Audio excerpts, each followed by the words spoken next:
15지.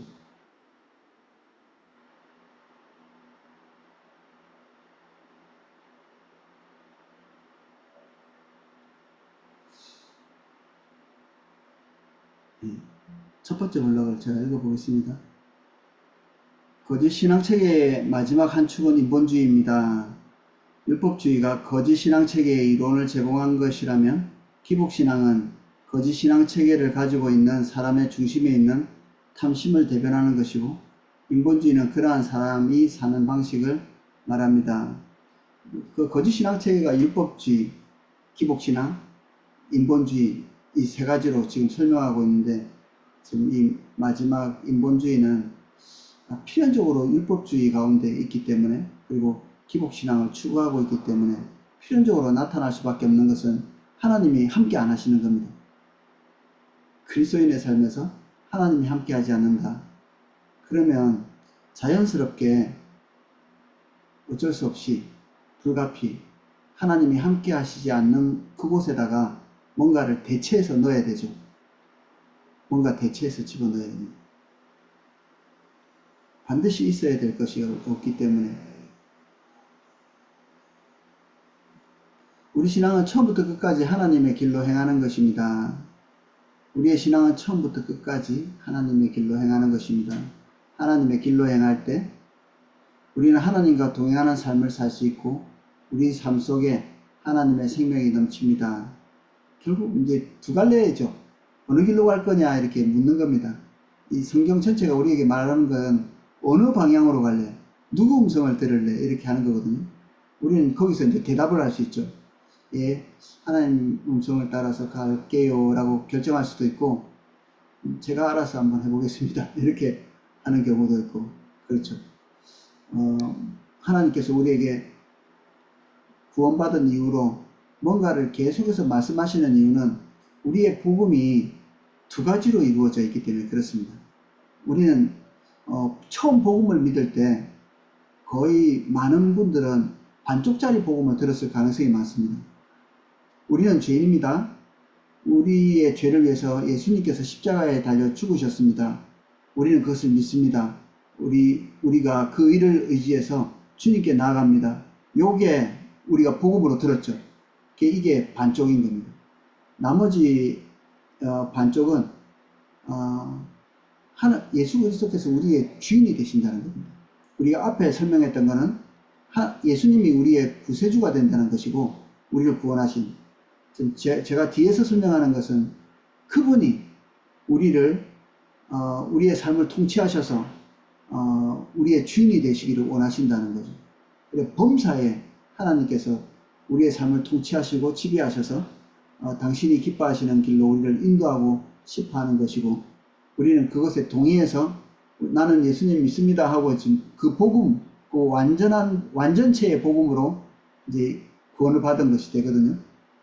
근데 우리가 지금 교회들이 왜 전체적으로 이렇게 주님의 인도를 따라가는 일에 대해서 현저히 미숙하냐면, 처음부터 반쪽을 믿어가지고, 처음부터 우리가 주님이 구세주이신 것에 대해서 너무 소중하게 다루다 보니까, 그분이 우리의 주인도 되셔서 우리의 삶을 주도하신다는 것에 대해서는 조금 이렇게 뒤로 밀어놓은 거죠.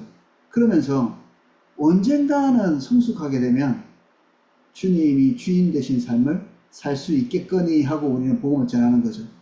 근데 우리가 우리 성교적 교회 할 때 우리 저번에 담임 목사님이 이렇게 일주일 동안 해주신 거에 그 한 챕터 안에 이런 말이 있더라고요. 처음부터 복음이 반쪽짜리로 전해졌기 때문에 그 교회는 전체적으로 반쪽짜리 복음으로 세워진 교회가 돼버린다는 거죠. 주님이 주인 되시는 것다는 이 기초 개념이 없는 교회로 쭉 계속 가는 거죠. 주님 오신 날까지. 충격적이죠. 처음에는 조금 이렇게 약한 복음을 전했다가 나중에 온전하게 다 전하지 뭐 이렇게 되는데, 그게 올바르지 않은 거죠. 그럼 이제 우리가 금방 가슴이 철로 내려앉는 게 있죠. 그게 뭐냐면, 그럼 우리 주변에 있는 사람 이때까지 그런 식으로 전도를 했는데, 이렇게 주님이 주인 되시고 이제는 당신이 원하는 삶을 살 수 없고 예수께서 원하시는 삶을 살아야 됩니다라는 것이 포함되어 있는 복음을 전하려면 좀 한숨이 쉬어지지 않나요? 어떻게 복음을 전하라는 얘기지? 누가 자연인이 자신의 삶을 내려두고 예수 그리스도의 삶으로 가겠다고 결정할 수 있을까? 그래서 우리의 복음은 초자연적인 뒷받침이 없으면 복음 전달 자체가 안 되게 되어 있습니다. 우리가 그동안에 그 벽을 넘기가 불가능하다고 믿었기 때문에 반쪽만 전해온 것을 어떻게든지 잘 구슬리고 어떻게든 호감이 가져지게 세상 사람들이 그 사람들에게 잘 먹힐 만한 그런 내용들을 싹 뽑아가지고 그들에게 전달해주고 이봐 매력있지 하고 들어오도록 일단 들어오고 나면 어떻게 되겠지 이렇게 생각해 왔는데 처음부터 그런 복음은 없죠. 그런 게 없습니다. 통회와 자복 그리고 고통스러운 영혼의 진통 이런 것들이 초대교회에 처음 예수님께로 돌아오는 사람들에게 있었거든요. 고통스러운 진통이 있었던 거죠. 어떻게 해야 되지 도대체? 우리가 주님의 인도를 따라서 못 살아서 지금 우리가 완전히 멸망하게 되는데 어떻게 하면 여기서 구원받아서 우리가 온전한 길로 갈 수 있는가? 이런 것에 대해서 탄식하니까 그때 복음은 그렇죠. 너희가 회개하고 돌이켜 주님 따르라고 이렇게 얘기하고 유쾌하게 된 날이 있을 것이고 성령을 선물로 주실 것이다 이렇게 약속하고 이게 복음의 전체적인 모습이죠. 그러면 이제 우리는 복음 전하는 것에서부터 이미 인본주의적인 것에 굉장히 찌들어 있었던 것을 알게 되죠. 깜짝 놀랄 만큼 사람들에게서 먹힐 만큼 먹힐 것 딱히 주님이 그렇게 도와주시지 않아도 설득력을 가지고서 접근해 볼 수 있는 그런 영역 안에서 우리가 많이 애를 쓴 거죠. 잘 설득하고 잘 설명하면 어떻게든지 그 중에 착한 사람은 주님께로 돌아오겠지. 근데 구조적으로 구원이라는 것은 그런 구조를 가지고 있지 않습니다. 처음부터 끝까지 하나님께서 한 영혼에게 끊임없이 은혜를 부으시지 않으면 구원이라는 것은 출발도 안 되는 겁니다. 출발도 안 되게 되어 있습니다. 하나님의 복음에 대해서 귀담아 듣는 것도 안 되고 그리고 죄인이라는 것에 대한 깨달음도 가질 수 없고 주님을 구세주로 그리고 주인으로 영접하는 것도 할 수 없는 거죠. 그래서 우리가 믿는 복음은 우상숭배와는 다르게 신천지와는 다르게 접근하는데 큰 벽이 있습니다. 벽이 있죠. 우상숭배는 이 매력이 있거든요. 왜냐하면 그들이 입맛에 맞는 것들이 포함되어 있습니다. 거기에. 그리고 태생 자체가 우상은 태생 자체가 인간의 염원을 기반으로 하기 때문에 당신이 원하는 거 있지? 이 신을 믿어봐. 그러면 될 거야 라는 거거든. 네가 원하는 거 주마. 이 신만 잘 믿어. 네가 원하는 거 해줄게. 우리 그룹에 들어와. 이게 그들이 요구하는 그 어떤 구도자의 삶이죠. 그들이 원하는 것이 핵심적인 요소인 겁니다. 근데 우리의 복음은 원천적으로 그런 것들이 그 사람의 영혼을 뒤집어 놓는 요소가 되지 못합니다. 목소리가 울리게 되었습니다. 왜냐하면 제가 선풍기를 2개를 틀어놓고 있기 때문에 제가 이게 실험적으로 이 집에 올해는 에어컨 없이 지나가자 했는데 지금 되게 고통스럽네요. 이게 한 해만 살아보고 이제 그래서 에어컨을 1인당 한 대씩 제가 에어컨이 없는 대신에 선풍기 부자라 선풍기에는 소리가 좀 나네요. 방법이 있을까?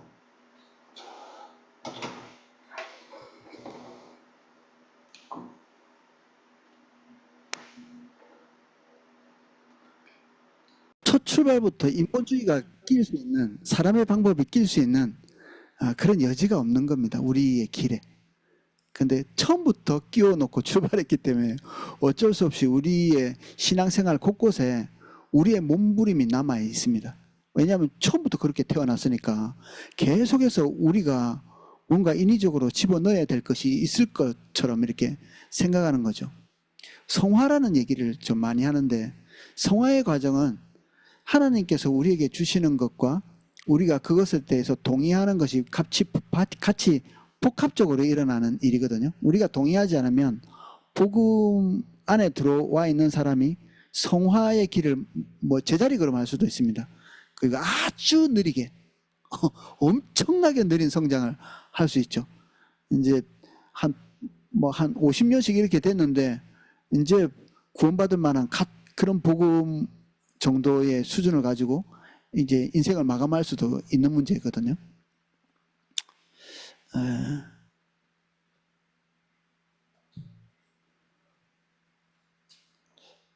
136쪽입니다. 성화 이야기를 하다가 말았네. 성화는 유일하게 어떤 구원의 과정 안에 있는 요소 중에 우리가 동참해서 효과가 나는 딱 유일한 개념이거든요. 구원에 속해 있는 하나님의 선택, 그리고 우리가 그 유효적 복음, 그 복음에 대해서 반응하는 것, 회심, 회개, 그리고 영접함, 그리고 중생함, 이 모든 것이 전적인 하나님의 은혜로만 되는 거거든요. 그런데 성화는 조금 다르죠. 우리가 주님의 인도를 따라가는 과정에서 하나님의 은혜가 부어짐과 동시에 우리가 거기서 동의를 지속적으로 하면서 하나님의 뜻하는 대로 우리 의지를 동원하지 않으면 성화가 일어나지 않죠. 그래서 이 성화의 과정부터는 우리가 하나님의 뜻에 동의하는 것이 반드시 필요한 부분입니다. 오늘도 어떤 면에서는 이 성화의 과정에 속해 있다, 이렇게 볼 수 있습니다. 인본주의를 벗어나기 위해서 꼭 필요한 부분들입니다. 136쪽 첫 번째 블록입니다. 신명기 말씀 우리가 봤기 때문에 일단 넘어가려고 합니다. 하나님이 우리 앞에 무엇을 두셨습니까? 우리 앞에서 본 것처럼 생명복, 그리고 사망과 화. 하나님께서 우리가 생명과 복을 선택하기를 원하셨죠. 우리가 하나님의 것을 선택하겠습니다라고 하면 생명과 복을 선택하게 되는 것입니다. 첫 번째 블록입니다. 136쪽. 하나님을 사랑하는 것과 하나님의 길로 행하는 것은 밀접한 관계를 가지고 있습니다. 하나님을 사랑하면 그 길로 가고 싶어지죠. 그리고 그 길을 선택하는 것이 그렇게 어렵지 않습니다. 하나님을 경외하는 것과 하나님의 길로 행하는 것도 밀접한 관계를 가지고 있습니다. 하나님의 길로 가지 않는 것이 인본주의죠. 안 가고 싶은 게 인본주의입니다. 또 갈 수도 없고, 하나님을 알려면 하나님의 길로 행해야 합니다. 우리가 주의 길로 들어설 때 그때서야 하나님을 경험적으로 이렇게 알게 되기 때문에 이게 다 맞물려 있죠. 하나님의 길을 가고 싶은가요? 우리 자신에게 좀 물어볼 필요가 있죠. 가고 싶어? 나 자신에게 물어보는 겁니다. 이렇게. 넌 하나님의 길로 가고 싶니? 아니면 내가 원하는 길로 가고 싶니? 이렇게 물어보면 이제 곰곰이 생각해 보면 한 중간쯤 서 있을 때가 있거든요. 그래서 이게 두 갈래로 나눠지는 겁니다. 중요한 결정이 있을 때 우리가 원하는 방법을 딱 선택하는 순간부터 모든 책임은 우리가 져야 되고, 하나님의 길로 가겠습니다고 할 때는 어떤 면에서는 굉장히 두려움이 있습니다. 왜냐하면 지금까지 했던 방식과는 전혀 다른 방식으로 자기 자신의 존재를 던지는 거잖아요. 제가 청년 때 많이 읽었던 책 중에 벼랑 끝에서는 믿음이라는 책이 있는데, 그 내용은 그렇습니다. 자기가 이제 인생은 그냥 땅을 밟고 이렇게 갔는데 이제 믿음으로 살려고 하니까, 그리고 하나님의 방법대로 살려고 하니까 이 벼랑 끝에서 더 이상 갈 수 없는 길인데 그 벼랑 끝으로 발을 한 발 내딛는 거죠. 내가 지금까지 살아왔던 방식으로 사는 거는 우리에게 안정감을 줍니다. 왜냐하면 경험치가 있거든요. 경험되어 있잖아요. 아, 내가 이렇게 살아봤는데 이렇게 하는 게 그럭저럭 괜찮은 성과가 나더라. 뭐 이런 생각들이 있죠. 근데 하나님의 길은 누가 그걸 보장할 수 있나요? 하나님 그분만 보장할 수 있는 거거든요. 내가 원하는 결과가 산출이 안 되게 되어 있습니다. 어떤 결과가 나올지 아무도 모릅니다.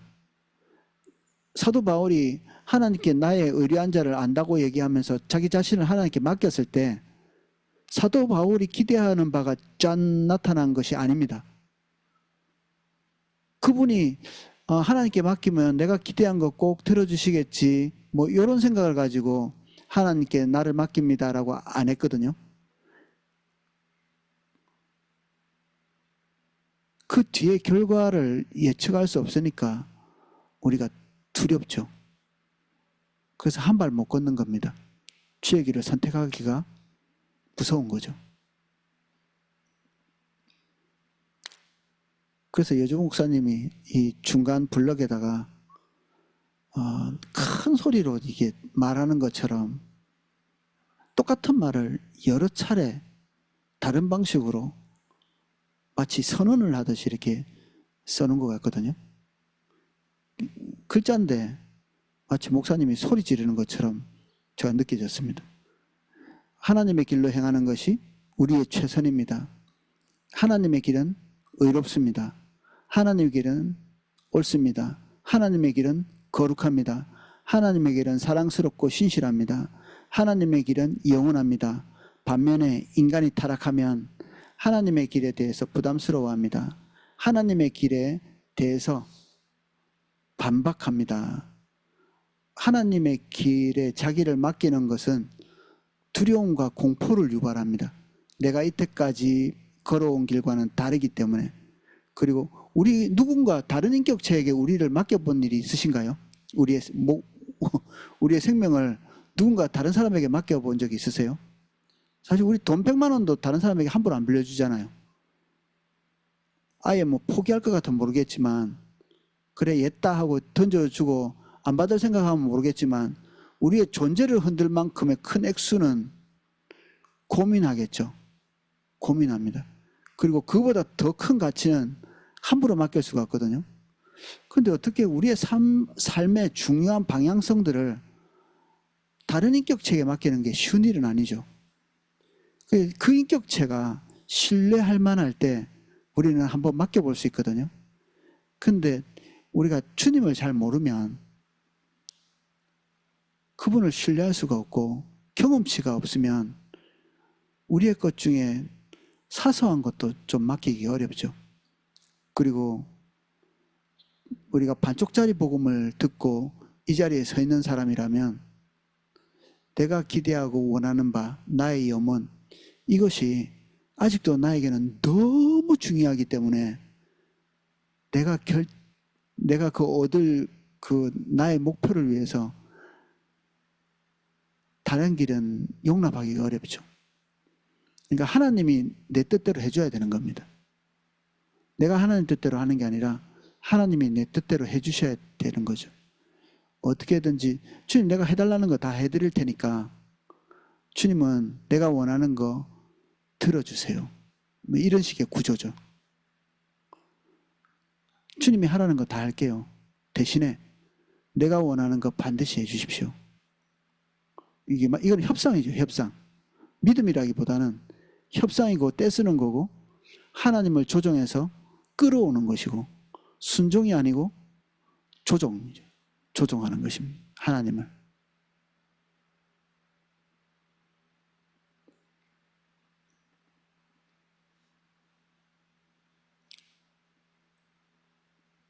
하나님이 어떤 길을 선택할 때 우리는 금방 어떤 느낌을 받습니다. 어떤 느낌이냐면 이대로 가면 내가 원하는 것을 달성하기는 어려울 텐데 이게 감각이라는 거잖아요. 하나님께서 우리에게 뭔가 말씀하실 때 하나님이 하나님이 우리에게 말씀하시는 것을 딱 캐치할 때 우리는 금방 압니다. 이렇게 하면 내가 원하는 길로 갈 수 없다는 사실을 금방 알죠. 산상수훈의 삶도 우리가 기대하는 방향성과는 다른 거잖아요. 근데 그것을 선택할 때는 일단 내 것을 포기하고 내가 원하는 것을 단념하는 것이 필수적인 조건이 됩니다.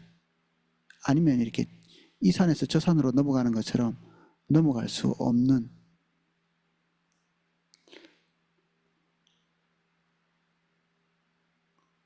그래서 인본주의는 마치 쌍둥이처럼 우리 머리 2개 달린 쌍둥이들 있잖아요. 몸은 하나인데 머리가 2개인, 생각만 이렇게 막 복잡하다가 그냥 그 자리에 주저앉는 그런 케이스가 너무 많습니다. 안타깝죠.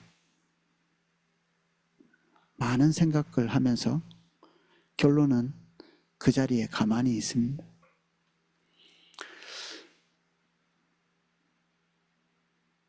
하나님의 길이 최선이라는 느낌이 잘 안 드는 거죠. 그 길을 가서는 내가 원하는 것이 거기 없을 것을 눈치채기 때문에 그 길로 가기가 어렵습니다. 자기 길이 내려지지 않은 사람은 인본주의로 갈 수 있는 가능성이 없다고 보시면 됩니다. 하나님의 백성이 타락하면 하나님의 길을 떠나 자기 길로 행합니다. 자기 길이 인본주의거든요.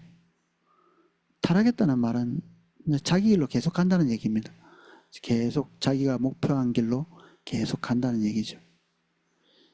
이사야 55장 6절에서부터 7절도 딱 그 얘기를 하는 겁니다. 하나님께서 요구하시는 길에 대한 이야기인데 하나님께서 인간에게 그런 얘기를 하십니다. 악한 자는, 그리고 불의한 자는 그의 길을 버리고 그의 생각을 버리고 돌이켜서 하나님을 따라오라, 이렇게 얘기하거든요. 악한 자라는 것은 뭐 아주 이렇게 무례한 그런 종류의 사람을 지칭한다기보다는 자기가 결정한 길로 가는 사람입니다.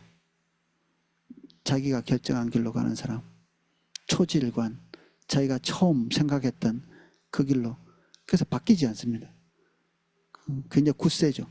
굳센 마음과 생각을 가지고 처음 품었던 생각 그대로 끝까지 밀어붙이는, 어떠한 환란이 와도 다 관통하고 끝까지 가죠. 세죠. 굉장히. 불의한 자,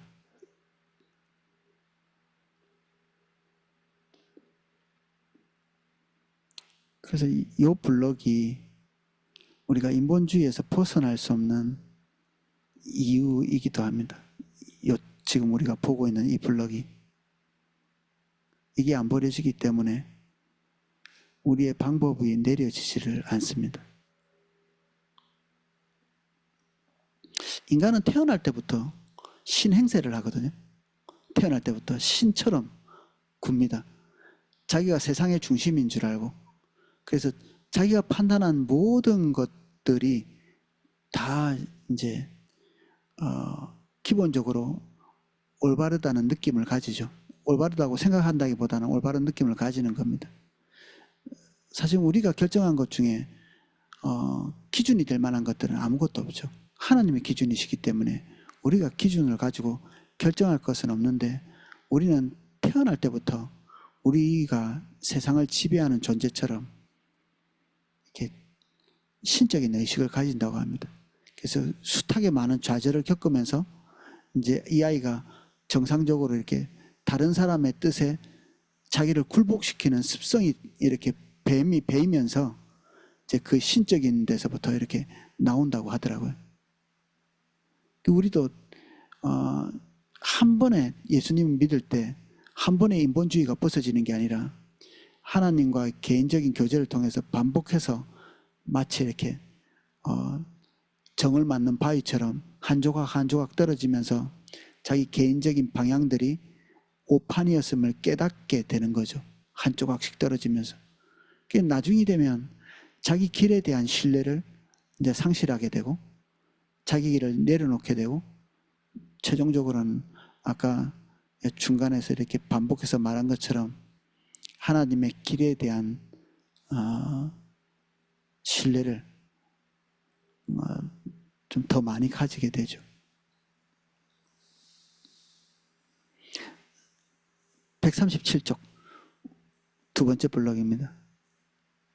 첫 번째 블록 조금만 읽어보겠습니다. 여기서 말하는 악한 자와 불의한 자는 자기 생각과 자기 길을 따라 행하는 자를 말합니다.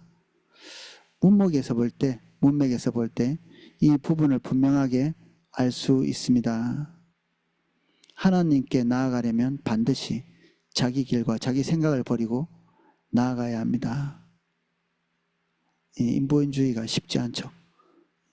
요걸 거쳐서 인본주의를 버릴 수 있는 길로 나아가게 됩니다. 뛰어넘어서 밑에 블록을 읽겠습니다. 우리의 행동은 우리가 머리로 아는 성경적인 지식에서 나오지 않습니다. 바리새인들의 삶을 보아도 우리는 그 사실을 잘 알 수 있습니다. 우리의 행동은 우리가 가지고 있는 길에서 나옵니다. 우리의 행동과 우리의 길은 항상 같이 갑니다. 우리가 최종적인 결정을 하는 것, 이거는 우리가 결정한 방향에서 나오는 거죠. 그래서 우리의 운명은 거기에 걸립니다. 저는 몇 가지 진짜 포도나무교에서 10여 년 있으면서 무서운 케이스들을 많이 보거든요. 하나님과 정말 이렇게 가까이 있으려고 몸부림치던 어떤 분이 어떤 결정을 이렇게 하셨어요. 어떤 결정을, 좋은 결정이죠. 하나님께서 자신의 삶에 은혜를 주시면 내가 이 부분에 이런 결정을 하겠다, 이렇게 결정을 하셨어요. 헌금과 관련되어 있는 그런 거였는데, 근데 그분이 깜짝 놀랄 만한 그 기회를 통해서 진짜 그 결정대로 할 수 있도록, 원래는 그런 일이 없을 텐데 그렇게 할 수 있는 기회가 왔거든요. 근데 그렇게 할 수 있는 기회는 동시에 하나님 앞에서 약속을 지킬 수 있는 기회도 되면서도 동시에 그분이 가지고 있는 어려움을 타개할 수 있는 방향으로 갈 수도 있는 그런 기회였죠. 두 가지 이제 처음에 하나님 앞에서 약속했던 약속을 지킬 수 있는 기회이기도 하면서 어떤 것이 동시에 자기의 삶을 무겁게 짓누르고 있었던 어떤 한 덩어리의 짐을 내려놓을 수 있는 기회이기도 한 이 하나의 기회를 가지고 선택을 할 수 있는 딱 그런 상황이 된 거예요. 그런데 이분이 자기의 짐, 인생의 짐을 내려놓을 수 있는 결정을 딱 하셨거든요. 처음에 출발할 때는 내가 하나님의 인도를 따라 갈 수 있는 결정을 하겠다고 출발했는데 시간이 지나면서 자신의 삶을 좀 가볍게 만들 수 있는 결정으로 기울어지신 거예요. 그러면서 나중에는 이렇게 결론하시다. 이것도 하나님의 뜻이다. 이것도. 왜냐하면 내가 다른 사람에게 이게 지금 현재대로 살면 다른 사람에게도 패도 되고, 그리고 내가 이렇게 인생을 무겁게 살아가면 다른 사람이 나를 볼 때 하나님 믿는 게 얼마나 힘들게 보이겠냐, 이렇게 갖다 붙이는 거죠. 이렇게 얘기를 하는. 근데 그게 그분의 마지막이었어요. 인생의 마지막 종결. 그 얼마 있다가 돌아가셨거든요. 우리는 이상하게 그런 어떤 저울 같은 것들을 한 번씩 던지시는 것 같아요. 하나님께서 고비고비마다 너 어떤 길로 갈 거야? 어떤 길로 갈 거야? 우리는 이런 시간에 많이 배우고 나면 이제 우리 마음속에 다짐이 되죠. 다시는 내가 원하는 길로 가지 말아야 되겠다, 이런 다짐이 있어요. 근데 그 다짐이 별로 쓸모없는 게 진짜 책임져야 될 그 상황이 딱 되면 우리의 생각이 이렇게 복잡해지고 이때까지 해온 대로 딱 결정할 가능성이 엄청나게 많아집니다.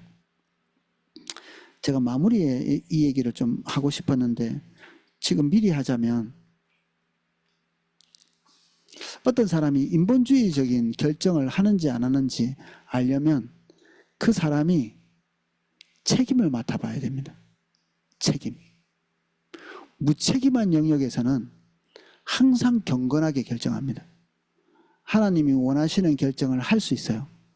근데 어떤 영역에서 책임이 딱 맞춰지면, 책임이 맡으면 그 책임의 무게가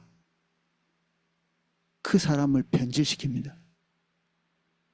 평소에는 하나님의 뜻을 따라 잘 갈 준비가 되어 있는 것 같은데 결혼을 앞둔다, 가장이 됐다, 엄마가 됐다, 또는 여전도 회장이 됐다, 오이코스 리더가 됐다, 담임 목사가 됐다, 그리고 조그마한 어떤 프로젝트를 맡았다, 그리고 교회가 하는 어떤 중요한 일을 자기가 책임을 지고 맡았다, 이렇게. 그리고 회사에서 하는 어떤 프로젝트를 하나 책임을 져야 될 입장에서 그걸 맡았다, 이렇게 딱 할 때는 그때가 진짜 우리의 모습이 드러납니다. 그때 우리가 이 일이 잘 되겠다라고 생각하는 방식대로 방향을 두고 결정할 수 있는 사람이 있고, 하나님께서 인도하신다면 내가 이 책임을 끝까지 완수 못하고 부끄러움과 창피로 끝이 난다 할지라도 내가 이 프로젝트를 하나님의 방법으로, 하나님의 인도를 따라서 하겠다라고 결정하는 두 갈래로 이렇게 나눠지거든요. 우리는 책임 맡으면 성공해야 됩니다. 이 우리의 목표입니다. 책임이 맡자마자 우리는 그 책임을 잘 완수해야 된다는 생각이 있습니다. 하나님이 우리에게 일 맡기실 때 잘하라고 맡겼습니까? 주님과 동행하라고 맡겼습니까? 동행하라고 맡긴 겁니다. 잘하라고 그런 게 아니라. 동행하는 사람이 잘하는 겁니다. 사람들의 박수를 받아야 됩니까? 하나님의 인정을 받아야 됩니까? 하나님의 인정을 받아야 되죠. 사람들의 인정과 평가는 뿌리치기 힘든 유혹입니다. 그리고 내가 그 책임 맡은 일을 잘못했을 경우에 돌아올 손가락질을 우리가 견디기가 어렵습니다. 평소에 주님 따라간다 하더만 결과가 시원찮네. 예수님 믿는다더만은 하는 꼴을 보니까 별 시원찮네. 이런 것들을 우리는 견디기 힘들어 하거든요. 그래서 몸부림치기 시작합니다. 몸부림치기 시작합니다. 좋은 결과를 내기 위해서. 그래서 결국 어디로 가냐면 소정의 성과를 내는 방향으로 두 번, 세 번 결정하거든요. 두 번, 세 번. 한 번, 두 번, 세 번. 그러다가 적절한 결과가 나면 거기서 주저앉아 버리죠. 적절한 결과. 사람이 노력하면 노력한 결과가 반드시 오죠. 우리 몸부림치면 몸부림친 결과가 나오거든요. 그리고 그것에다가 우리는 이렇게 딱지를 붙입니다. 하나님의 은혜로 이런 성과를 거두었습니다. 할렐루야 하고 끝냅니다. 사실은 자기 몸부림의 결과일 뿐인데 은혜를 거기다가 갖다 붙이거든요. 진짜 하나님이 행하시는 일은 나도 알고 다른 사람도 알고 믿지 않는 사람도 알고 거기에 관련되어 있는 모든 사람들이 하나님이 하신 거군요. 다른 사람이 압니다. 우리가 다른 사람에게 막 주장하지 않아도 이게 도대체 어떻게 이런 일이 있을 수가 있지? 그렇게 결과물이 나오게 돼 있어요. 그리고 옷깃을 여민을 두려운 마음이 생길 만큼의 결과들이 거기에 있죠.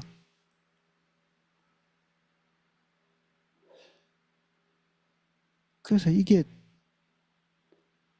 지금 우리가 인본주의 지금 공부하고 있는데 인본주의가 그래 나쁘군, 하나님의 백성이라면 당연히 하나님의 길로 가야 되고 자기 뜻대로 하면 안 되지, 이렇게 쉽게 생각할 수 있는데 자기가 책임 맡은 영역을 한번 생각해 보십시오. 책임 맡은 영역. 선생님일 수도 있고 부모일 수도 있고 가장일 수도 있고 그리고 교회에서 어떤 직임을 맡았을 수도 있고 내 어깨에 그 최종적인 결과들을 책임져야 되는 그런 입장에 딱 있으면 조금 달라지는 거죠. 거기에는 내 모든 것을 던져서 결정하지 않으면 안 되는 게 있습니다. 모든 것을 던져서 결정하지 않으면.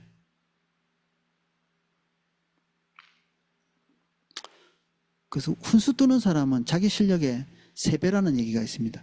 바둑 같은 거 이렇게 할 때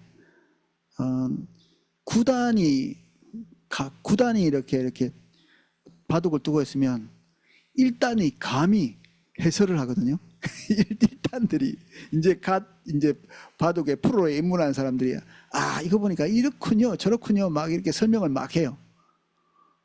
그러면 안목이 9단하고 이 1단하고 안목이 비슷한 거죠. 이 사람이 뜨는 거에 대해서 훤히 다 알고 있으니까. 근데 본인이 9단하고 이렇게 한번 붙어보면 1단이 바둑은 1단이 100명이 모여 있어도 9단 한 명을 이기지 못한답니다. 이게 아마추어들이 아무리 이렇게 100명이 몇 명 머리를 짜내도 그 1단짜리 하나를 이기질 못한답니다. 이게 머리에 들어있는 이 능력치가 다르기 때문에 안 되는 거죠. 훈수는 뜰 수 있습니다. 우리가 책임 맞지 않을 때. 1단이 왜 9단이 뜰 때 설명할 수 있냐면 책임감이 없어서 그렇습니다. 책임감이. 자기는 객관적으로 다 훤하게 볼 수 있거든요. 이거 이렇습니다 저렇습니다 이렇게 얘기할 수 있는 겁니다. 근데 자기가 그 게임에 책임자로서 뛰어들고 나면 이제는 그 중압감 때문에 이제 쉬운 일이 아니게 되는 거죠. 그래서 사람들은 할 수 있을 만큼만 하려고 합니다. 할 수 있을 만큼만. 그리고 자기가 책임질 수 있을 만큼이 어딘가 저울로 잰 다음에 출발합니다. 그래서 그 연말이 되면 우리 성도님들이 그렇게 겸손해지시는 겁니다. 저는 부족해서 못하겠습니다라는 말을 그렇게 많이 하시는 거거든요. 자기가 자기 능력으로 책임질 수 있을 만큼 자기 능력치 안에서 만약에 실패했을 경우에 좀 이게 책임질 수 있을 만큼만 하려고 하는 거죠. 망해도 피해가 덜한 그 영역에서만 봉사하려고 하는. 될 수 있으면 너무 오랫동안 어깨에 짐을 지는 것들은 안 하려고 하죠. 그러다가 망하면 무슨 개망신을 당할지 모르니까 적절한 것을 어깨에 짐을 지려고 하는. 그러면 그게 시작부터 인본주의죠. 시작부터. 이게 만만한 일이 아니죠. 인본주의를 떨쳐내는 게 만만한 일이 아닙니다. 이게 뭔지는 금방 알 수 있습니다. 뭔지는 이게 자기 길을 가는 거였구나. 이 쉬운 일이잖아요. 이게 뭐 어렵습니까 이게. 근데 책임을 맡는 순간에 피가 나기 시작합니다. 피. 무거운 짐이거든요. 역도 선수들 한번 보셨어요? 역도 선수들 자기가 거의 못 들 정도, 평생에 한 번 이제 금메달 따려고 막 들잖아요. 그러면 몸이 상할 때까지 들거든요. 그래서 이 코피 같은 게 뭐 펑 터지기도 하고 이러죠. 이게 뭐 너무 힘을 주다 보니까 몸에. 근데 우리가 너무 이렇게 무거운 짐을 지었다고 생각이 되면 코피가 나죠. 그 안에서 우리가 살 길을 찾기가 쉬운 겁니다. 내가 금세 이때까지 해온 대로 편하게 뭔가를 결정하기가 쉬운 거죠.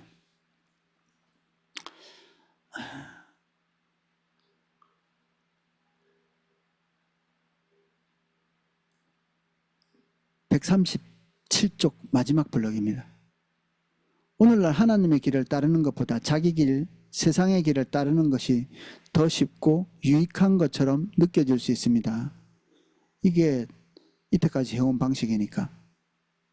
그리고 그렇게 하면서도 소정의 선한 결과들을 맛본 경험들이 다 있습니다.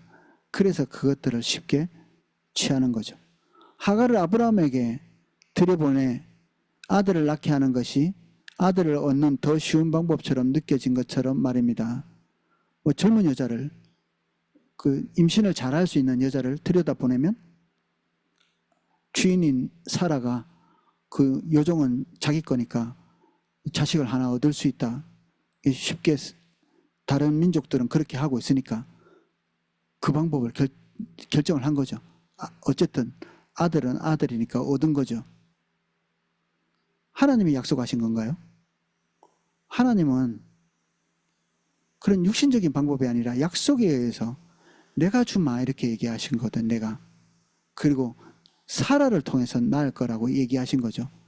약속대로 낳는 것이 하나님의 방법이죠. 뭐 어쨌든 됐으니까 된 거 아니냐 이렇게. 어쨌든 아들은 생겼지 않냐 이렇게. 근데 이것도 하나님이 모종의 동의를 또 하시는 게 있어요. 하나님이 그래 이스마엘도 내가 축복하마. 그도 한민족을 이루게 해주마. 처음에 하나님이 약속한 게 있으니까. 뭐 이스마엘은 있잖아요. 어쨌든 아브라함의 자식이니까. 근데 하나님께서 하려고 하는 큰 계획에 이스마엘은 어마어마한 걸림돌이 됩니다. 나중에 한민족이 이루고 난 다음에 그 눈에 가시가 되죠. 이스라엘 백성들의 눈에 가시가 됩니다.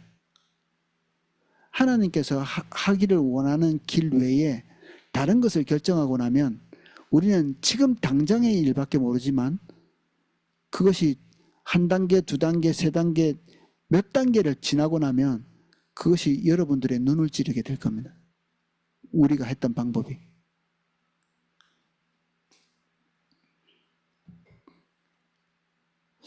특히 주의 길을 가야지라고 생각하는 사람이 한번 인본주의적인 방법을 한번 동원하고 나면 그 뒤에 주님의 인도를 따라가는 것은 배나 힘들게 됩니다. 창피한 일을 겪죠. 너 옛날에는 안 그러더만 금방 그렇게 나옵니다. 우리 주변에 있는 믿는 사람들이. 너 그 전에는 그렇게 안 했잖아.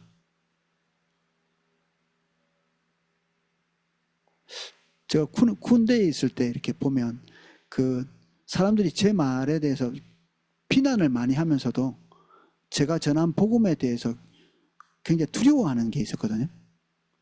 근데 제가 어느 시점에 사람들이 저에게 주로 하는 말이 외골수 또는 이 고집쟁이 이렇게 세상에 대해서 아무것도 모르는 놈 이런 식의 그 어떤 평판을 많이 붙였거든요. 근데 자기들이 하고 있는 것들은 거의 아무것도 안 하기 때문에 마치 이렇게 술 먹는 거 이런 문제도 마치 애기 같은 취급을 이렇게 하는 그런 것들 자기들은 누리고 있기 때문에 성숙한 사람처럼 이렇게 그래서 한 상병 때까지는 제가 술을 한 번도 입에 대지 않고 늘 이렇게 같이 회식하고 이 자리에서도 비아냥거림을 당하면서도 그냥 이렇게 술을 안 마시고 있다. 상병 때쯤에 가만히 생각해 보니까 사람들이 나를 비난하는 그 비난을 좀 없애야 되겠다는 생각이 들더라고요. 그래야 복음이 더 잘 전해지지 않을까? 그래서 그 회식 자리에서 술을 한 잔 마신 거예요. 그 술을 한 잔 이렇게 마셨더니 그 뒤에부터는 복음 전하는 것이 힘이 싹 사라져 버렸습니다. 제가 전하는 복음에 반응하는 사람이 아무도 없어요. 그리고 저의 위상이랄까? 위상, 그리스도인으로서 위상이죠. 그리스도인 위상. 그거 다 그냥 쓰레기통에 다 들어가 버린 거죠. 이게 적당한 예일지는 모르겠는데 제가 그때 생각했던 어떤 방식에 대해서 하나님께 검증도 거치지 않고 이게 잘 통할 것 같아 라는 결정을 한 번 하고 난 다음에 사실은 그 뒤에 제대할 때까지 그리스도인으로서 제가 가져야 될 권위, 어떤 입지 이런 것들은 엄청나게 많이 상실한 거죠. 오히려 계급이 더 낮았을 때 이등병부터 상병까지는 복음이 강력하게 이렇게 그들에게 영향력을 행사하고 온 중대에다 막 소문이 나고 하나님이 함께 하신다는 것에 대한 어떤 표징 같은 것들이 됐는데, 오히려 계급이 높아진 이 상병부터 이 병장 때까지 아무것도 없는, 그때부터 제가 바라는 거는 내가 술 마신 거 아는 사람은 빨리 제대해라 이런 것만 남아 있는 거죠. 다시 돌이킬 수가 없습니다. 잘못된 결정을.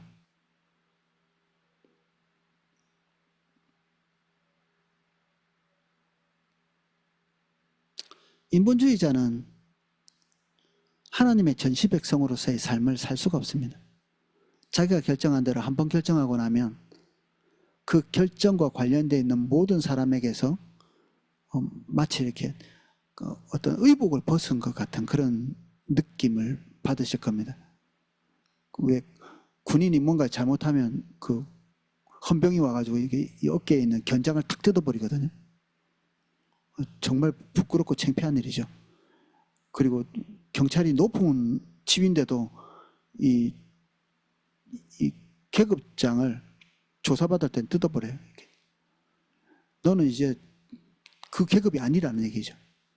여러분들은 여러분들과 함께 있는 사람들에게 일종의 어떤 지위 같은 게 있습니다. 하나님이 주신 지위 같은 게 있습니다.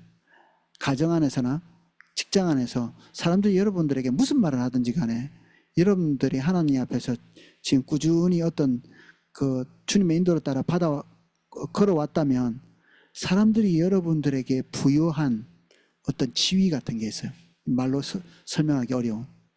그런데 여러분들이 인본주의적인 결정들을 한 번, 두 번 이렇게 하고 나면 그 지위들이 탁 상실됩니다. 믿지 않는 사람과 뭐 격을 좀 맞춰봐야 되겠다 이렇게 생각하실 수도 있는데, 그 격은 우리가 섬김을 통해서 어떤 벽을 낮추는 거지, 우리의 수준을 낮춘다고 인본주의적인 방법을 이렇게 결정하고 나면 격을 맞추는 게 아니라 그들이 여러분들을 짓밟게 됩니다. 소금이 짓밟힘을 당하는 것처럼 여러분들이 있는 자리에서 여러분들이 짓밟힘을 당하게 되어 있습니다.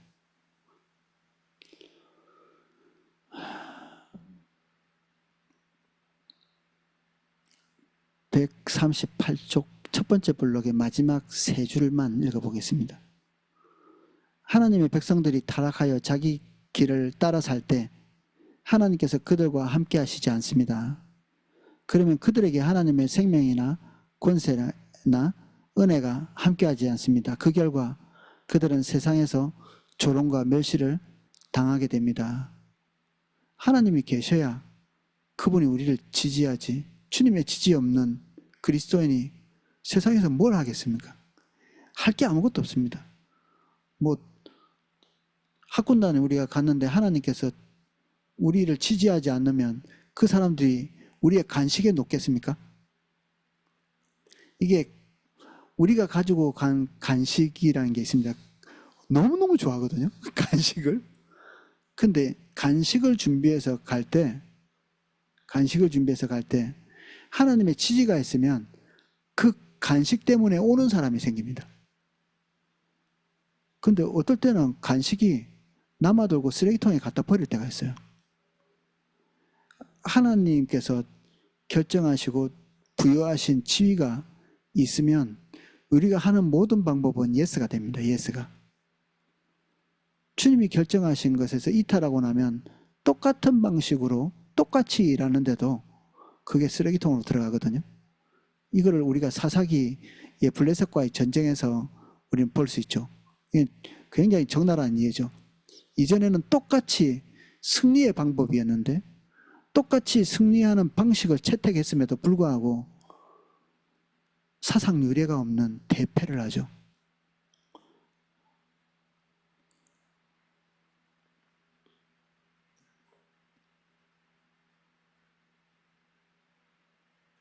학개서 말씀 있습니다. 하나님께서 이 학개서의 말씀, 그러므로 이제 만군의 여호와가 이같이 말하노니 너희는 너희 행위를 살필지라. 너희가 많이 뿌릴지라도 수확이 적으며 먹을지라도 배부르지 못하며 마실지라도 흡족하지 못하며 입어도 따뜻하지 못하며 일꾼이 싹을 받아도 그것을 구멍 뚫어진 전대에 넣음이 되느니라. 만사가 헛수고죠. 만사가 헛수고. 내 삶이 왜 이럴까 싶을 만큼 이게 처음에는 자기 자신이 느끼거든요.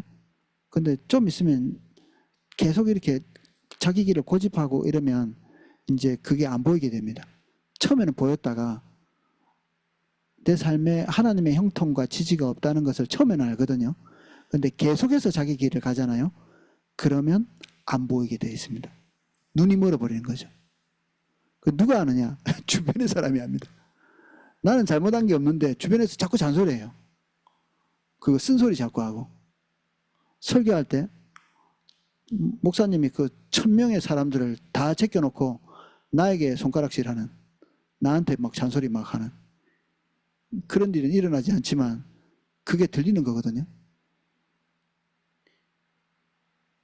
그래서 귀를 닫으면 닫을수록 더 큰 음성이 들리는데 그게 생활의 고통과 그리고 헛수고를 통해서 이렇게 오거든요. 뭘 해도 제대로 안 되는. 그래서 야채를 기르려고 하는데 엉겅퀴가 나오는 이런 일들이 우리의 삶에서 있습니다.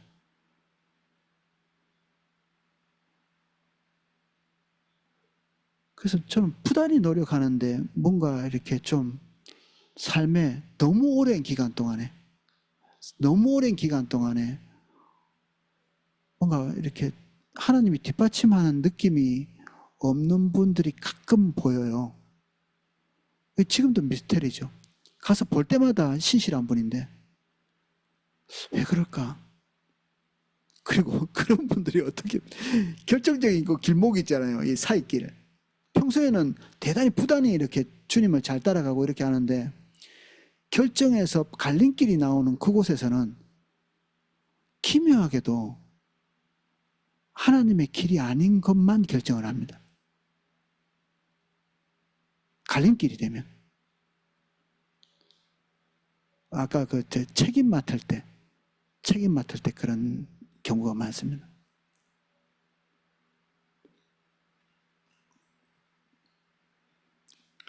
마지막 블록에 이걸 정리를 좀 하고 있습니다. 수확이 적고 배부르지 못하고 뭔가를 마시면서도 해갈이 없는,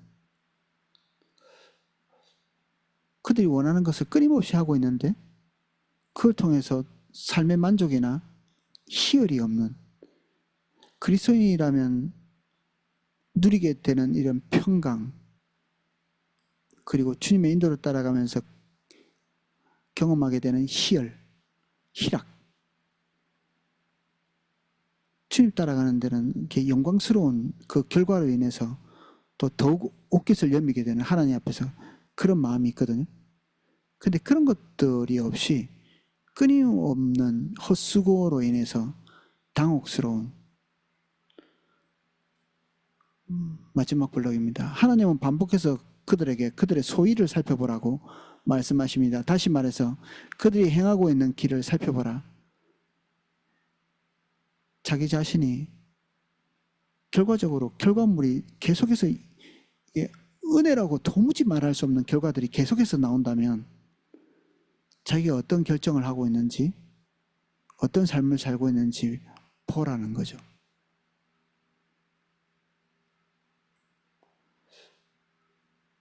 하나님은 여기서 그들의 표면적으로 드러난 죄에 대해서 언급하고 있지 않습니다. 하나님은 바벨론의 포로 생활로부터 돌아온 이스라엘 백성들이 자기 일에는 바쁘면서 공사가 중단된 채 오랫동안 방치되어 있던 성전 건축에 대해서 별 관심이 없는 마음의 자세와 태도, 즉 그들의 길에 대해서 말씀하고 있습니다.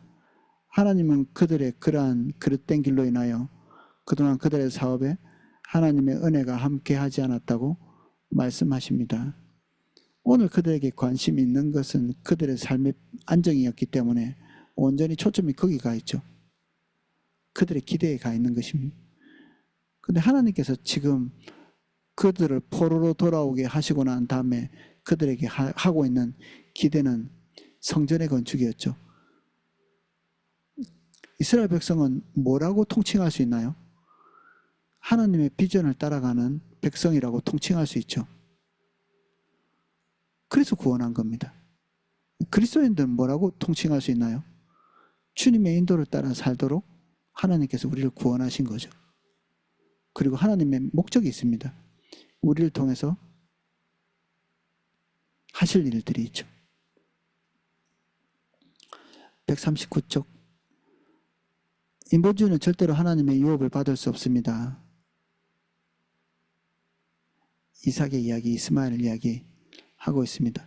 약속을 따라 난 자가 십자가의 복음이다. 갈라디아서는 그렇게 얘기하고 있고, 이스마엘은 거짓 신앙체계, 율법주의, 그렇게 될 만한 방법을 선택한 거죠. 될 만한 방법이 거짓입니다. 하나님의 유업이 없죠. 될 만한 방법에는 하나님의 유업이 없습니다. 하나님의 방법에만 하나님의 유업이 있습니다. 성경은 이스마엘을 어떻게 하라고 명령합니까? 이 될 만한 방법들을 내쫓는 것입니다. 될 만한 방법들. 어떻게 하면 이 문제를 타개할 수 있을까? 여기서부터 출발하면 될 만한 방법이 생각납니다. 난제에 부딪혔을 때 하나님이 지금 우리에게 뭘 하시는가? 이렇게 물어야 되죠. 내가 지금 어떤 결정을 할 때 하나님께서 옳게 보시는가? 그러면 다른 답이 나옵니다. 그 정답대로 하면 망할 수도 있겠죠. 근데 그걸 감수하면서 그대로 그냥 그것을 받아들이는 겁니다. 살려고 하면 이스마엘이 됩니다. 될 만한 방법을 찾으면 이스마엘이 되고, 갈라디아서는 그 될 만한 방법을 이스라엘이라고 얘기하면서, 이스마엘이라고 얘기하면서 내쫓으라고. 교회에서는 그런 게 있어서는 안 되죠. 하나님께서 통치하려고 하는데 나름대로 사람들이 모은 합당한 방법이라고 하면서 뭔가 안을 내놓고 실행에 옮기고, 그러면 이제 하나님께서는 그 교회 공동체를 통치하실 수 없게 됩니다.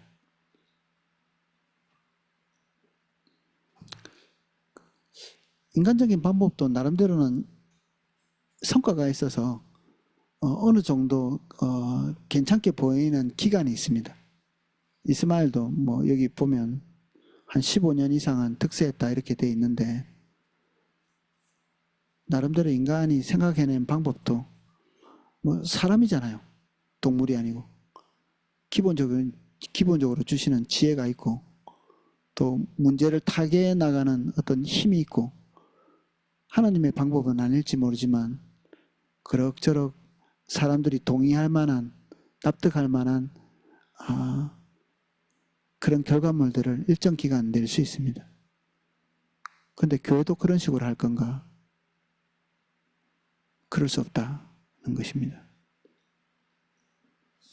교회 목회자에 대한 예시를 조금 들어놓으셨습니다. 교회도 그런 식으로 할 수 있습니다. 그럭저럭 괜찮다는 방법들 동원해가지고 이렇게 저렇게 하면 성과가 있는 거죠. 그리고 사람들이 지지하고 인정해 줄 겁니다.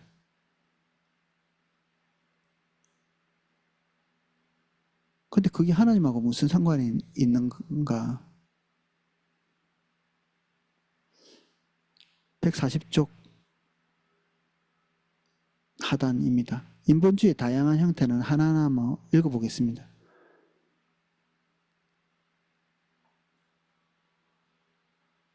우리는 인본주의 개념에 대해서는 금방 들으면 알지만 실생활에 들어가고 나면 인본주의인지 아닌지 감각이 없을 때가 많습니다.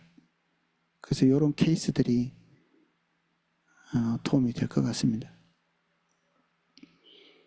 하나님은 믿음으로 살라고 하시는데 우리는 눈에 보이는 것을 의지하고 산다. 금방 눈에 보이는 것. 하나님은 자기를 부인하라고 하시는데 우리는 자기와 자기의 입지를 먼저 챙긴다.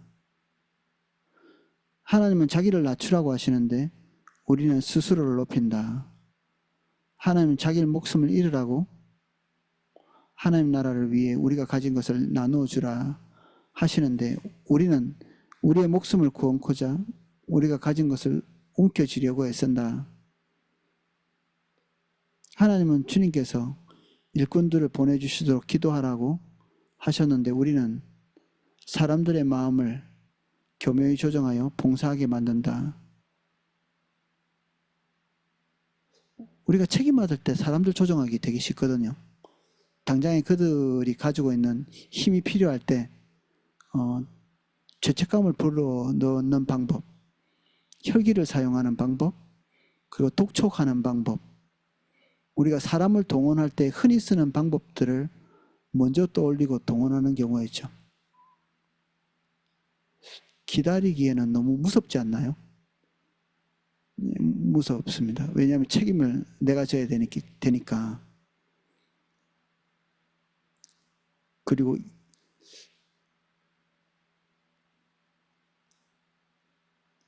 일을 마감해야 될 때가 오죠. 일을 마감해야 되는. 며칠까지는 완성해야 되기 때문에 사람들이 오지 않을 때 무섭습니다. 무책임한 사람으로 보일까 봐 두렵기도 하고. 그래서 좀 이렇게 반복해서 말하지만 죽을 각오 망할 각오를 하지 않으면 주님의 것을 끝까지 붙들 수가 없습니다. 초조해서. 초조합니다. 인본주의를 쓰지 않기에는 우리가 막다트린 상황들이 우리를 너무 초조하게 만듭니다. 우리는 일단 안 죽어야 되고 안 망해야 되고 그리고 창피를 안 당해야 되고 부정적인 결과들이 안 나와야 되기 때문에 초조한 겁니다. 그 초조함을 이기지를 못합니다.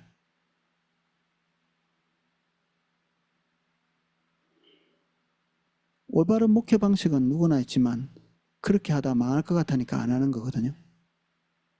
망하는 것이 각오가 안 돼 있는 거죠. 141쪽입니다. 회개는 자기 길에서 돌이키는 것을 포함합니다. 반복해서 말하지만 이건 정말 무서운 일입니다. 자기 길에서 돌이킨다.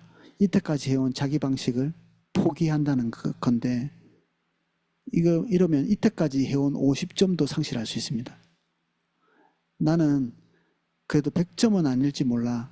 그러나 하나님 앞에 사람 앞에 한 50점 정도 평균치는 하고 있어. 근데 그 평균치를 버리고 주님의 인도를 따라서 나와야 되는. 무섭죠. 그러니까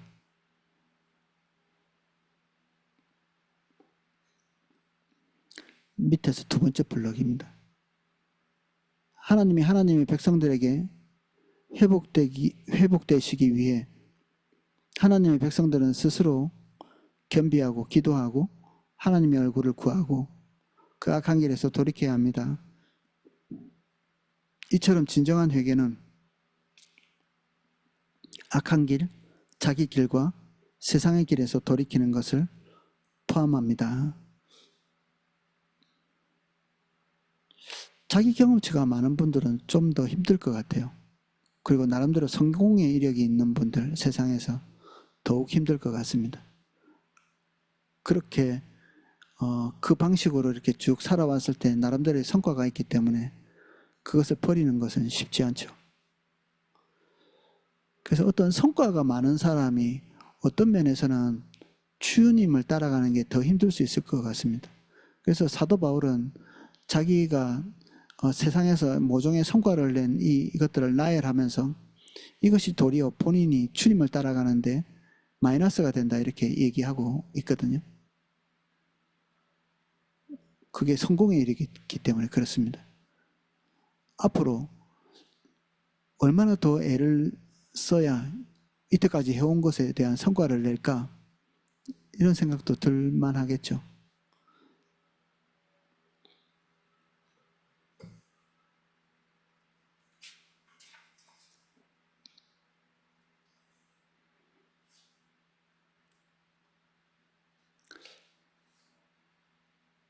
이게 대단히 무서운 일이지만 이 길로 안 가면 하나님과의 관계 자체가 안 되게 되어 있습니다. 이게 엄청나게 비상적인 것이 되죠. 우리가 주일마다 듣고 있는 설교가 엄청나게 비상적인, 그 쇼킹한 것도, 그리고 뭐 요즘 목사님 좀 소신이 있으시네 뭐 이런 것도 3년밖에 안 갑니다. 실제는 본인이 본인의 삶을 거기에 던져서 자기 방법을 내리고 주님께서 우리에게 제시하는 방법을 받아들이고 망할 각오, 창피당할 각오를 하면서 주님의 길을 선택해서 3년이 가면 우리는 한 3년 기간 안에 몇 번은 아마 죽을 고비가 오고 망할 고비가 오고 부끄럽고 창피한 손가락질도 몇 번은 당하고, 대신에 하나님의 강력한 지지는 자기 중심 안에서 경험하게 될 겁니다. 그리고 사람들의 평가를 무서워하지 않는 사람이 돼 있을 겁니다. 한 3년쯤 그렇게 하고 나면. 3년을 들었는데도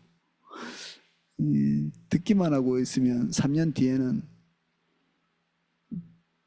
다른 쇼킹한 메시지를 찾아서 다른 곳으로 갈 가능성이 많죠. 아니면 자기가 3년 전에 있었던 그 교회로 포도나무 교회를 회귀시키려고 몸부림칩니다. 내가 옛날에 있던 교회는 이랬었는데 포도나무 교회는 거기에 비해서 부족한 것이 많아. 그래서 애를 쓰는데 어떻게 애를 쓰느냐 하면 본인이 옛날에 경험했던 그 교회로 포도나무 교회를 이끌고 가려고 시도합니다. 사람들을 이렇게 선동하기도 하고 본인이 양갈래로 서기도 하고 실제로 안 걸어본 거죠.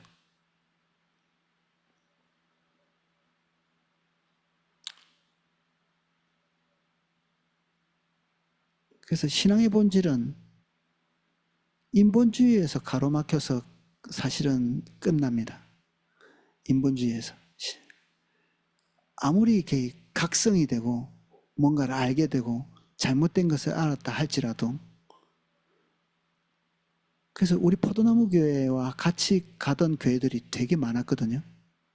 결국 왜 많이 떨어져 나가느냐 하면 이 인본주의에서 떨어져 나갑니다.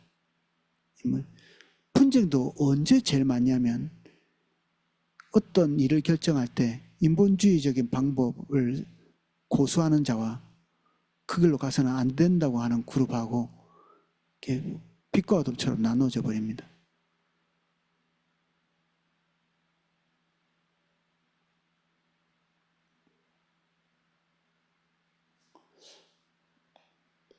십자가 복음을 이렇게 공부하다 보면 마음이 좀 무거워지는 경향이 있죠. 저번 주에 어떤 우리 성도님이 질문하신 것 같이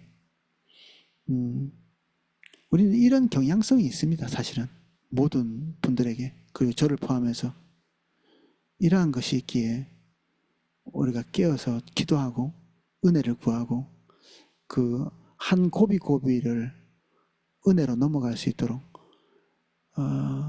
평소에 부단히 주님을 찾을 뿐 아니라 중대한 결정을 해야 되는 고비고비마다 인본주의적인 결정을 하지 않고 손해를 감수하면서 주의 것을 결정하는 저와 여러분 되시기를 예수님 이름으로 축복합니다. 어렵지만 한두 번씩 해보면 자기를 거는 일에도 익숙해집니다. 한 번, 두 번, 세 번. 그리고 무슨 일이든지 책임을 지고 할 수 있는 일에 자기를 던지십시오. 교회 안에서 벅찬 일이라도 맞고 1년이나 더 지나가 보십시오. 그러면 자기 자신을 이렇게 적나라하게 관찰할 수 있습니다. 그 아무것도 안 하면요. 도 닦는 중님처럼 됩니다.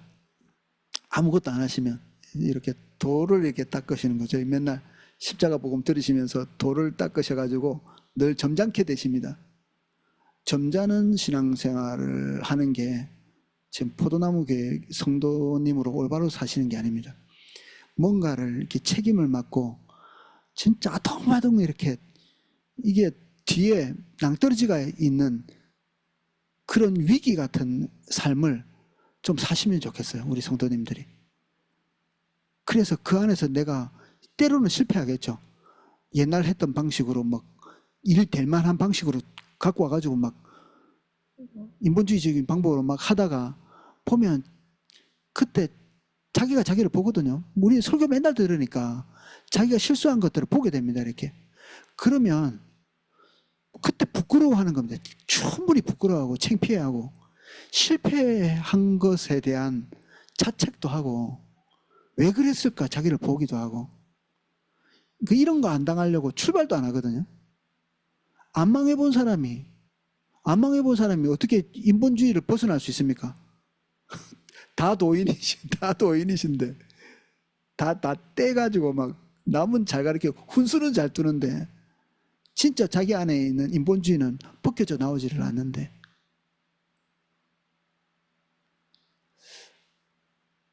그래서 뭐 구단 훈수하는 것보다는 2단하고 싸워서 이겨야죠.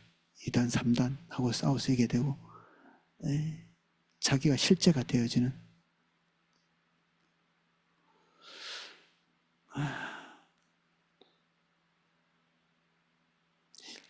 인본주의는 피를 흘리지 않으면 극복할 수가 없습니다. 잠깐 기도하겠습니다. 주님께 초점 맞추고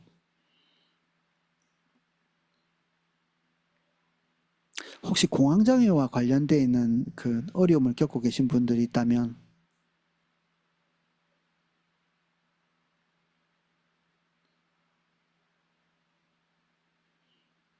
이렇게 하는 거죠. 주님, 저를 불쌍히 여겨주십시오. 두려움이 막 밀어닥치는 이건 이제 아무 일도 안 했는데도 두려움이 밀어닥칠 수 있지만 각종 다른 경험치 때문에 두려움이 밀어닥칠 수 있습니다.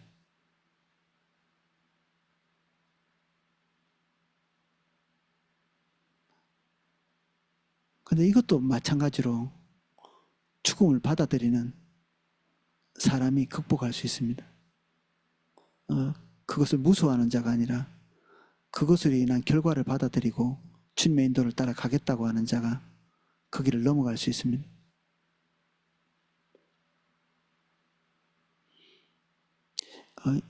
우리 포도나무 교회 성도님은 다들 열심히 하시거든요. 열심히 하는 뒷면에 어떤 게 도사리고 있냐면 열심히 했는데도 누구에겐가 손가락질 당할 때 우리는 분노를 표출할 때가 있습니다. 그리고 열심히 했는데 어떤 리더가 중대하게 책망하는 경우 그때 완전히 붕괴돼서 일어나지 못하는 경우가 있거든요. 그리고 극복을 잘 못하는. 그러면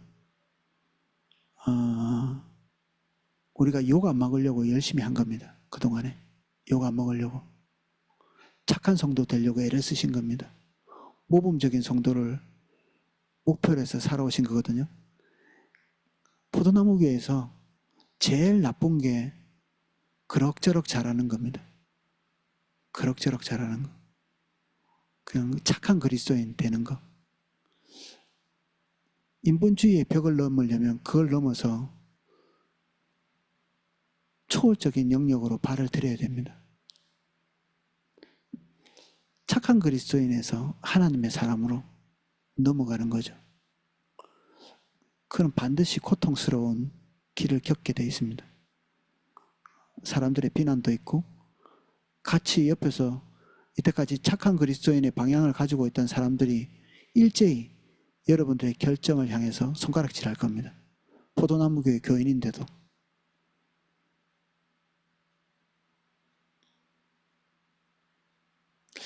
주님, 우리가 오늘 이후로 새로운 출발일 수도 있습니다. 그러나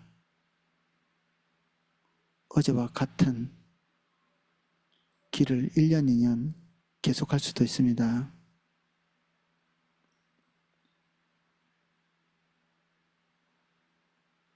저희들에게 은혜가 필요합니다.